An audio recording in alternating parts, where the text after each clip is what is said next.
Hello and welcome to another exciting episode of the Soup Breakdown. Today we're looking at the XM-X3 Crossbone X3, piloted by Tobia Aeronax from Crossbone. The X3 is weird in this game. I think it's got some really cool things to it, as I'm going to show you. It also has some really weird ideas to it. It's the only one of the three that uses an I-field generator, as you can see right there, that you charge forward with instead of using the cloth. It will block beams, and it also carries you forward without using very much mobility, so you can combo out of it, which is pretty nice. It also has a limited charge shot mechanic, so you have your basic shot, and then you have a charge version of it, and once you use it, it's gone. But it's really powerful. It's a nice little nuke. It's not bad at all. But you just get the one. You also have this stun, which gives the stagger effect. It is still a stun, basically, but it has the stagger effect on it. Very nice. The I-field, of course, again, being able to get through Garobis, things like that.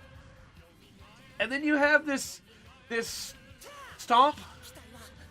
I think this is probably the worst of all the stomps in the game, even though it has the coolest combo off of it, because it is incredibly hard to hit with. It has such a short reach. It is the only real variation of the move.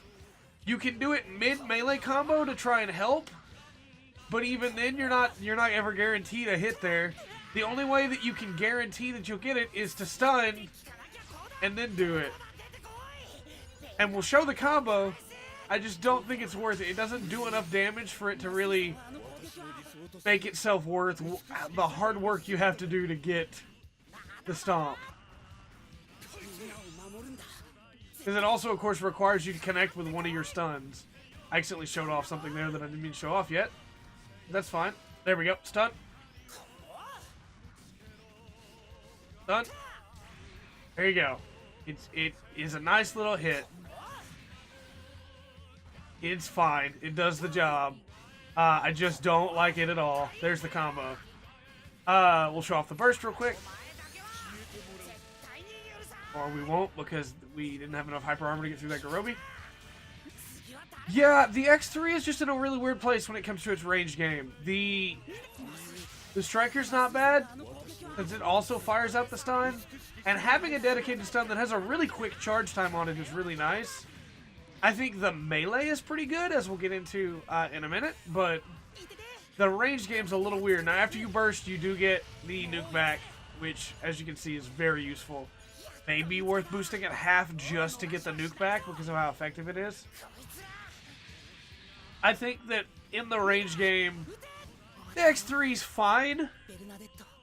It's nowhere near as good as other range suits, and I think both of the previous Crossbones are better than it in the range game. When we get into the melee game in just a moment is when it will really begin to shine. So, of course, we have to ask, should you use the X3? Honestly, I'm not sure on that one. I would say no. It has two dedicated stuns, both of which are great. And the nuke is really good. It's dependable. You're going to get it back every burst, every life. You're always going to have that one nuke to spin. But other suits have nukes and are better with them, I think. The range game is just not that great on the X3. And although there are some really good combos, when boosting forward, you can go into that combo there. It's not bad at all. I just don't think the range game is really worth it. And when we get into the melee game, that's where things get interesting. There's forward melee. Side melee. Back melee, which is another dedicated stun, if you can connect with it.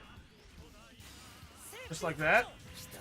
And I meant to show that off in a minute, but back melee will normally get you into charge stage, which we'll talk about in a minute. Augmented forward melee with the Phoenix Slasher. We can close the distance in time. There you go. Has a full combo to it now. Okay, now we can do regular melee. So the Phoenix Slasher. The real cool thing about that is that it's a second mode. There's basic melee without Phoenix. Second mode you can enter with a charge melee. So you just charge up your melee, and then you activate Phoenix, and then your melee changes. So there's the forward melee again with the augmented. Then you have... You only have a very short time to be able to use it, so you need to capitalize on it while you can. Basic melee. Very nice. As you can see, melee also does more damage. So, like, balancing out all of those things makes the X3's melee a lot more fun, in my opinion. There's the melee burst. It also puts you automatically back into Phoenix Slasher, whether you had it on charge or not, like whether it was able to be charged up or not, which is really cool in my opinion. Quick, quick, quick, quick. Get the side melee in. Ah. Can be kind of annoying to show these off when you have limited time and all he wants to do is run. Back melee does not really change under the Phoenix Slasher, but we'll show it off as well. Yep. There's the side melee version, and then all we have left is the back melee version. As you can see, you get the slash combo out of it. That is just your basic melee again. So yeah, it's pretty decent of a suit, honestly, when you take everything into consideration. I think what the other two suits bring to the table in the Crossbone, and especially the one we're going to cover next time, bring to the table are a little bit better. But with all that said, the X3's not bad at all. It's definitely something you should maybe play around with. With all that said, though, I have been Trey. This has been the Full Spectrum, and remember to always enjoy the full spectrum. The Crossbone X3. As off.